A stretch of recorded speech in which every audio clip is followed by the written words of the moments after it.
Hello guys, আজকে আমি আর আমার মা মিলে সন্ধ্যাবেলা চলে এসেছি A1 সুপার মার্কেটে আমাদের কিছু দরকারি জিনিস কেনার জন্য। তো প্রথমে এই আইসক্রিমগুলো দেখে তো আমার লোভ লাগলো। তো যাই হোক, আইসক্রিম পরে খাবো, আগে একটু কেনাকাটি করে নিই। তো মা এখান থেকে নিল একটা মর্টিন, তারপর নিল ঘর মোছার জন্য, এগুলোকে কি বলে আমি জানি না। তো যাই হোক, তারপর আমি এখানে সুন্দর করে একটু ভিডিও করে নিলাম এই বাস্কেটটার সাথে।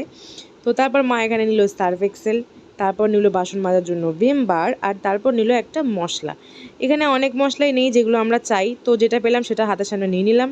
তারপর চলে আসলাম এইদিকে একটু জ্যাম, জেলি, কুরকুরে এগুলো নামার জন্য। তো আমি এখান থেকে নিলাম দুটো চিপস, একটা বিঙ্গো আর একটা লেজ। তারপর নিল মা এখান থেকে সাফোলা ওটস ভেজিজের, কারণ এখানে দুটো অফার দিচ্ছিলো, মানে 25 টাকায় দুটো অফার ছিল। তো মা যতক্ষণ এখানে চাল ডাল এগুলো দেখছে ততক্ষণ আমি একটু চুরি করে নিই, মানে মায়ের চোখ এড়িয়ে দুটো চকলেট আমি ওই বাস্কেটের মধ্যে নিয়েছিলাম। টাকা কিন্তু আমি দিয়েছিলাম। তো যাই হোক, আজকের ভিডিও এখানেই শেষ, দেখা হচ্ছে পরের ভিডিওতে।